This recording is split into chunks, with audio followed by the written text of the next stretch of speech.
دین کا فلسفیانہ یا مابعد الطبیعیاتی جو ایک نظام ہے، اس میں کیا ربط ہے، اس میں روح کیا ہے، اس کی اصل حقیقت کیا ہے، اور اس کے لیے ایک الجوامع الکلم ایک اصطلاح ہے، نہایت جامع کلمات یا جوامع الکلم، کلمات میں سے نہایت جامع. تو یہ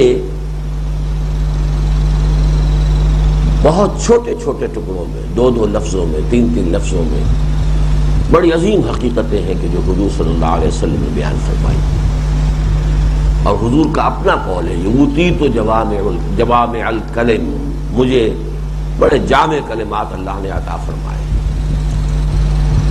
یہ ایک بڑی اعلیٰ صلاحیت ہوتی ہے کہ کسی بات کا میں اختصار بھی ہو، گہرائی بھی ہو، پھر اس کے تمام اہم حصے اس میں آ بھی جائیں، کوئی اہم حصہ رہ نہ جائے، لیکن جامع ترین تعبیر بھی ہو. دوسرا حصہ جو ہے احادیث کا، جو ابھی پڑھنی ہے، جو باقی ہے، اور وہ میرا پروگرام ہے کہ انشاءاللہ کل پڑھیں گے، ان کا تعلق ہے دین کے روحانی نظام سے، یا یوں کہیے کہ احسانی نظام. اس لیے کہ جو شریعت کی اصطلاح ہے، جو حدیث جبرائیل میں ہم نے پڑھی، وہ احسان ہے. یا یوں کہیے کہ ایمان کے باطنی ثمرات جو ہیں، جو ہم سورہ تغابن میں پڑھتے ہیں، توکل ہے، تفویض الامر الی اللہ ہے، یہ چیزیں ہیں کہ جو در حقیقت ایمان کے باطنی ثمرات ہیں. ایمان کے ظاہری ثمرات کیا ہے؟ اطاعت ہے، اطاعت اللہ، اطاعت الرسول، یہ ہے ایمان کا ظاہری مظہر. اطیعوا اللہ واطیعوا الرسول فإن تولیتم فإنما علی رسولنا البلاغ المبین. باطنی کیا ہے؟ ما صاب من مصیبت الا باذن اللہ ومن یؤمن باللہ یہد قلبہ واللہ بکل شیء علیم. اللہ لا الہ الا ہو وعلی اللہ فلیتوکل المؤمنون. یہ دو آیتیں جو ہیں سورہ تغابن کی، یہ اس کے باطنی ثمرات. یہ ہے در حقیقت قرآنی تصوف، احسان کا لب لباب. یعنی جو حدیث جبرائیل میں آیا تھا، ان تعبد اللہ کأنک تراہ فإن لم تکن تراہ فإنہ یراک. ایمان کی گہرائی کی وہ کیفیت کہ جیسے کہ انسان اپنی آنکھوں سے دیکھی ہوئی چیز پر یقین رکھتا ہے، اتنا ہی یقین اللہ پر ہو جائے، یا کم سے کم یہ کہ یہ یقین ہو جائے کہ میں ہر وقت اللہ کی نگاہ میں ہوں، اللہ مجھے دیکھ رہا ہے. جب وہ یقین اس کیفیت کو پہنچتا ہے تو اس کے جو ثمرات ہیں، اندر جو کیفیات ہوں گی. میں سورہ تغابن کے درس میں اس کی تشبیہ دیا کرتا ہوں کہ یہ ایک ایسا درخت ہے، ایمان ایسا پودا ہے جس کے کچھ پھول تو نمایاں ہوتے ہیں، نظر آتے ہیں، باہر ہیں، یہ خارجی پھول ہیں اس کے. کچھ پھول باطنی ہوتے ہیں، وہ نظر نہیں آتے ہیں اسی درخت کے ثمرات. اطیعوا اللہ واطیعوا الرسول، یہ بھی ایمان کا ثمرہ. اور ما صاب من مصیبت الا باذن اللہ، یہ بھی ایمان کا ثمرہ. وعلی اللہ فلیتوکل المؤمنون، یہ بھی ایمان کا ثمرہ. لیکن یہ درخت وہ ہے، یہ پھل وہ ہے، یہ پھول وہ ہے جو نظر نہیں آتے، اندر ہوتے ہیں. تو ان دو مین کیٹیگریز میں اب بقیہ تقریباً تمام احادیث جو ہیں وہ فال کریں گی.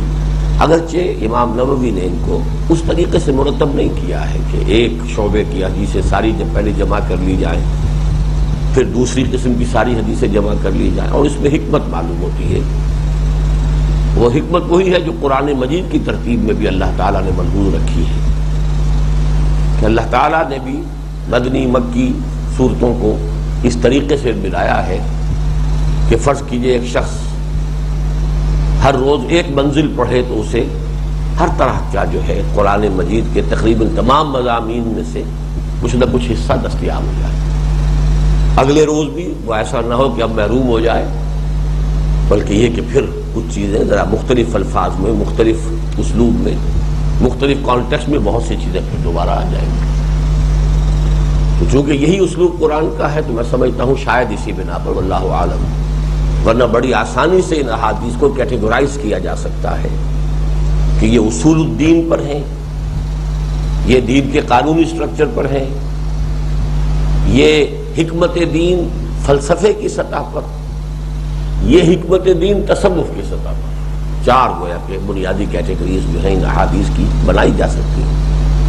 لیکن یہ کہ اس میں انہوں نے ان سب کو آگے پیچھے جو ہے ملا دیا ہے، اور اس میں جیسا کہ میں نے عرض کیا یہ بھی حکمت پر مبنی معلوم ہوتا ہے۔ اب جوامع الکلم میں سے جو حدیث سب سے اہم تھی وہ سب سے پہلے آ چکی ہے، انما الاعمال بالنیات وانما لکل امرئ ما نوی۔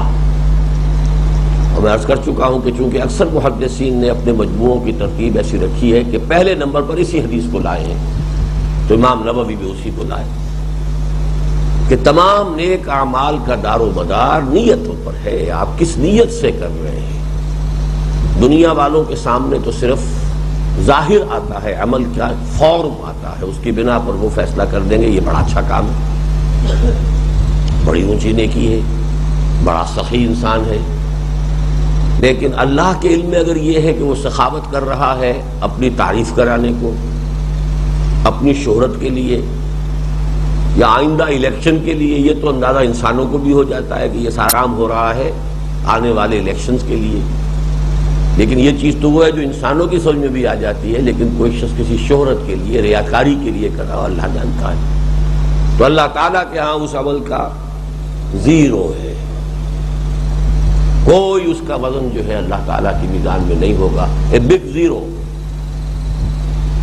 اور بڑی سے بڑی سم جو ہوتی ہے رقم، وہ زیرو سے ضرب کھائے تو زیرو ہو جائے۔ بڑی سے بڑی نیکی اگر اس میں خلوص و اخلاص نہیں ہے تو وہ اللہ تعالیٰ کے میزان میں کوئی وزن نہیں۔ اب آئیے 11ویں حدیث، عن ابی ہریرہ رضی اللہ عنہ قال قال رسول اللہ صلی اللہ علیہ وسلم ان اللہ تعالی طیب لا يقبل الا طیبا۔ اب دیکھیے وہی سخاوت کی بات میں نے کہی تھی، اسی پر بات آ گئی ہے یہاں۔